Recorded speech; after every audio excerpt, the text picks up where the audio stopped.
Segundo Reis, capítulo 11, Atalia manda matar a família real. Joás escapa e é ungido rei posteriormente. Veja bem, nós sabemos que na ocasião que Jeú foi levantado para exterminar a casa de Acabe no norte, o Acasias ele foi morto. Ele foi morto justamente porque estava sendo, um associado, ele tinha uma aliança ou alianças com o reino do norte por causa daquela questão. Porque o Acasias, ele era filho de Atalia, e Atalia tinha casado com Jorão.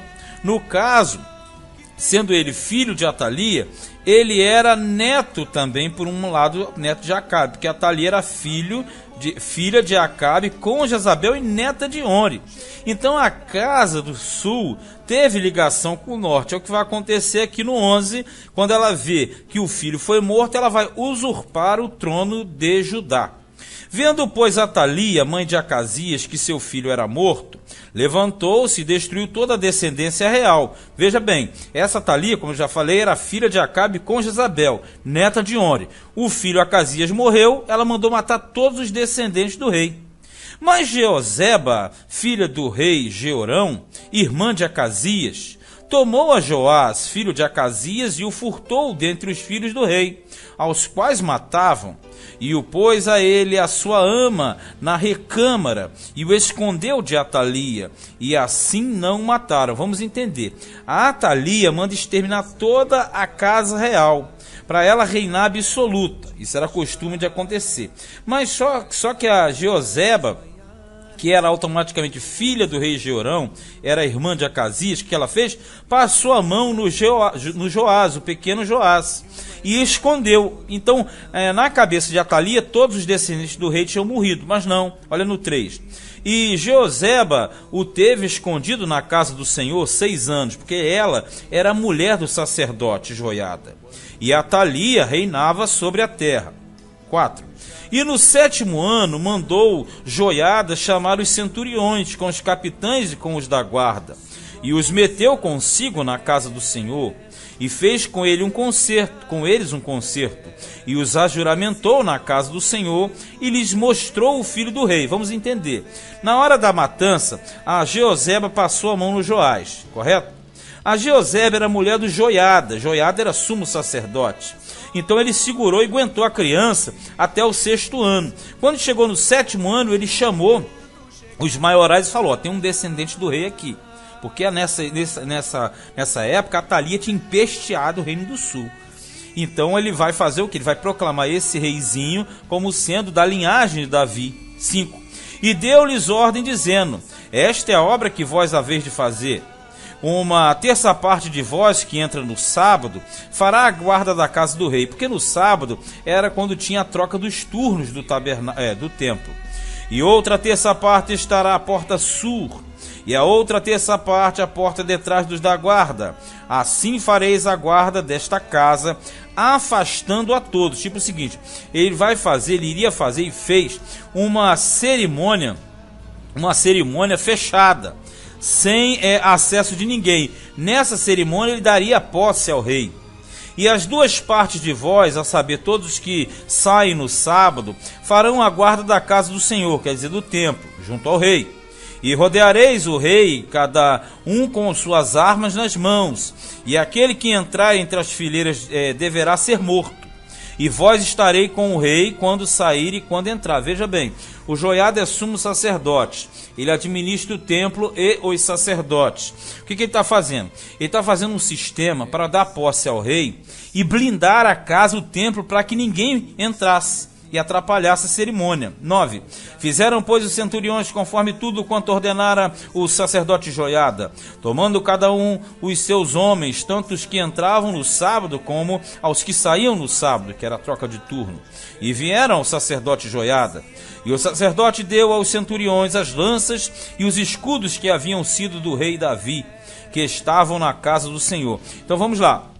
O Joiada organizou tudo isso para que Atalia não soubesse da consagração do rei e do motim que seria feito. E os da guarda se puseram, cada um com as armas na mão, desde o lado direito da casa até o lado esquerdo da casa, da banda do altar e da banda da casa, junto ao rei em redor. Então ele tirou o filho do rei e lhe pôs a coroa e lhe deu o testemunho. Testemunho que é um documento oficial, um documento de posse. Na verdade aqui eram insígnias reais. Documento entregue ao novo rei no momento da entronização. Ele está fazendo aqui uma cerimônia de posse. E o fizeram rei e o ungiram. E bateram as palmas e disseram: viva o rei. Olha só, o palácio, para quem não lembra aí, era anexo ao templo. Então tudo está acontecendo no templo, que é anexo ao palácio. Então eles pegaram o reizinho, colocaram o reizinho, tinha 7 anos de idade, colocaram na posição conforme era feito, conforme o protocolo, digamos assim, o protocolo real. E ali eles entronizaram, deram testemunho, ungiram ele, bateram as palmas, bateram a mão, todo mundo começou a gritar: viva o rei, viva o rei. E Atalia, ouvindo a voz dos da guarda e do povo, entrou ao povo na casa do Senhor. Por quê? Como é que ela ouviu? Porque o palácio é anexo, era colado. Quando Salomão fez, ele fez o palácio colado ao templo.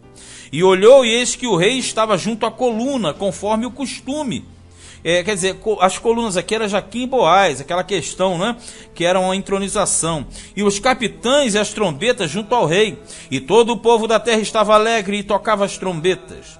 Então Atalia rasgou as suas vestes, que é hebraísmo, né? Indignação, dor, e clamou: traição, traição. Porém o sacerdote Joiada deu ordem aos centuriões que comandavam as tropas e disse-lhes: tirai-a para fora das fileiras, e a quem a seguir matai-o à espada.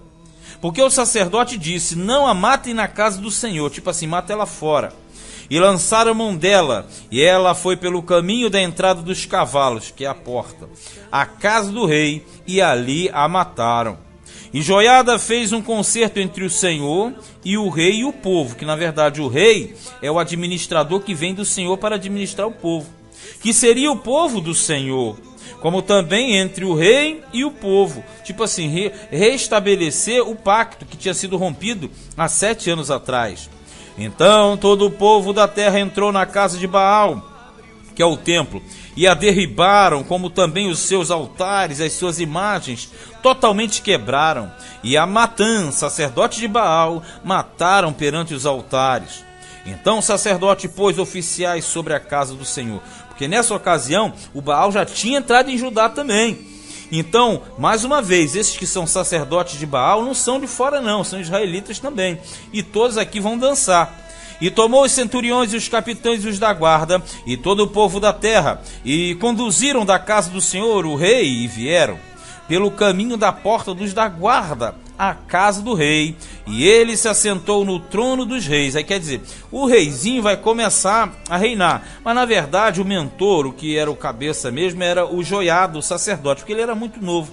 E todo o povo da terra se alegrou, e a cidade repousou, depois que mataram Atalia a espada junto à casa do rei. Olha que Atalia ficou um bom tempo. Só que quando você lê a história dos reis, Atalia não conta como uma rainha da genealogia de Davi. Ela usurpou, ela tomou aquela condição. Era Joás da idade de 7 anos quando fizeram rei. Então, na história de Israel e de Judá, esse foi o rei que reinou com menor faixa etária, 7 anos de idade. Depois dele, só Josias, porque Josias começou a reinar com 8 anos. Mas na verdade, esses 6 anos que Atalia, na verdade, governou, de 6 fechando no 7, mas o 7º o reizinho apareceu, foi o período em que Baal entrou também no sul com muita força.